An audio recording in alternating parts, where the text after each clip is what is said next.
Gold hub తాకట్టులో ఉన్న బంగారాన్ని విడిపించి కొనబడును. అదే రోజు ఆన్లైన్ ధరకు కొని డబ్బులు ఇవ్వబడును. బీఆర్ఎస్ ఎమ్మెల్సీ కవిత అరెస్టును బీఆర్ఎస్ పార్టీ తీవ్రంగా ఖండిస్తోంది. కొద్దిసేపటి క్రితమే హరీష్ రావు గారు కూడా మాట్లాడారు. రేపు ఆందోళనలకి ప్రతి నియోజకవర్గంలో ఆందోళన చేయాల్సిందిగా పిలుపునిచ్చిన పరిస్థితి. ప్రస్తుతం నేను బీఆర్ఎస్ కార్యాలయం దగ్గర ఉన్నాను. కొంతమంది బీఆర్ఎస్ నాయకులు కార్యకర్తలు ఇక్కడ కనిపిస్తున్నారు. అరెస్టును తీవ్రంగా ఖండిస్తున్నారు. వారితో మనం మాట్లాడదాం. సార్, ఎమ్మెల్సీ కవిత గారి అరెస్ట్ని ఎట్లా చూస్తున్నారు మీరు?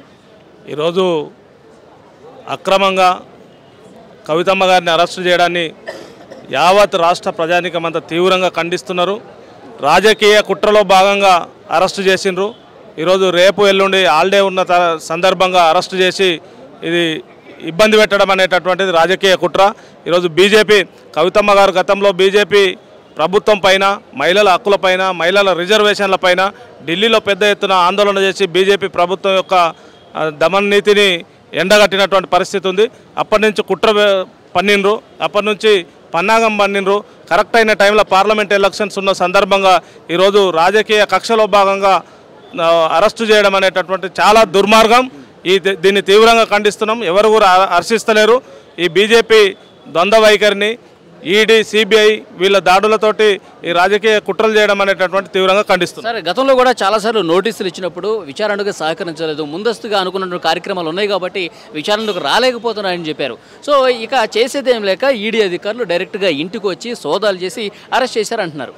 ఇది 100% 100% తప్పండి. ప్రతి సందర్భంలో కవితమ్మ గారు ఇక్కడైనా ఢిల్లీలో అయినా ఎక్కడైనా సపోర్ట్ చేసింది. విచారణకు సానుకూలంగా ఉంది. విచారణకు అనుకూలంగా ఆమె అన్ని విషయాలలో సహకరించినటువంటి పరిస్థితి మనందరికీ తెలుసు. ఢిల్లీలో సహకరించి తమ మహిళలకు ఉన్నటువంటి హక్కుల మీద ఫైట్ చేస్తున్నది తప్ప ఈడీకి, సిబిఐకి అందరికీ సపోర్ట్ చేసినటువంటి పరిస్థితే ఉంది. ఇప్పుడు ఢిల్లీ వెళ్ళి ధర్నాలు చేస్తున్నారు, జంతర్ మంతర్ దగ్గర దీక్షలు చేస్తున్నారు, రిజర్వేషన్లు కావాలని చెప్పేసి. దానికి టైం ఉంటుంది కానీ ఇక్కడ విచారణకు కవిత గారికి టైం లేదని చెప్పి కొంతమంది క్వశ్చన్ చేస్తున్నారు. ప్రతి విచారణకు సహకరించింది కండి. ఈరోజు చూడండి కుట్ర. ఈరోజు ఆల్రెడీ ఫ్లైట్ బుక్ చేసుకొని వచ్చిండ్రు. ఆల్రెడీ విచారణ పొద్దున మామూలుగా సర్చ్ అని చెప్పేసి వచ్చిండ్రు. మధ్యాహ్నం వరకు ఎలాంటి సమాచారం లేదు. లాస్ట్ 2 hours బిఫోర్ మిమ్మల్ని అరెస్ట్ చేస్తున్నామని చెప్పడము, వెంటనే అరెస్టుకు సంబంధించినటువంటి పోలీసు బలగాలు దిగడము, కార్యకర్తలందరినీ చెల్లాచెదురు చేయడము, ఈ రకంగా ఒక ప్లాన్ ప్రకారం కుట్రపూరితంగా మళ్ళీ తెల్లారితే ఈరోజు మనం రేపు ఎల్లుండి హాలిడేస్ ఉన్నాయి. సోమవారం వరకు ఎట్టి పరిస్థితుల్లో లోపల ఉంచాలన్నటువంటి ఒక దుర్బుద్ధి కుట్ర తప్ప ఇది ఏం లేదు. దీన్ని తీవ్రంగా ఖండిస్తున్నాము. ఇది తప్పకుండా తెలంగాణ ప్రజలు బీజేపీకి తగిన గుణపాఠం. ఈడీ అధికారులు 13 పేజీల ఒక మెమోను కూడా రిలీజ్ చేశారు.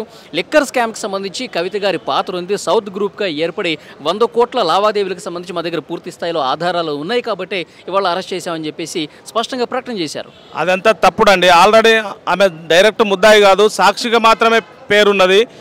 అది గతంలో పేపర్లలో వచ్చింది, అన్ని ఎవిడెన్స్లతో సహా ఉన్నది. ఓన్లీ ఇది కేవలం కుట్రపూరితంగా చేసినటువంటిది మాత్రమే తప్ప వేరేది లేదు. రాజకీయ కుట్రను రాజకీయంగా ఎదుర్కొంటాం, న్యాయబద్ధంగా ఎదుర్కొంటాం. అందరి సపోర్టు కేసీఆర్ గారి కుటుంబానికి, కవితమ్మ గారికి, తెలంగాణ ప్రజల సపోర్ట్ ఉంటుంది. తప్పకుండా దీన్ని ఎదుర్కొంటాం రాజకీయ క్షేత్రంలో. Thank you.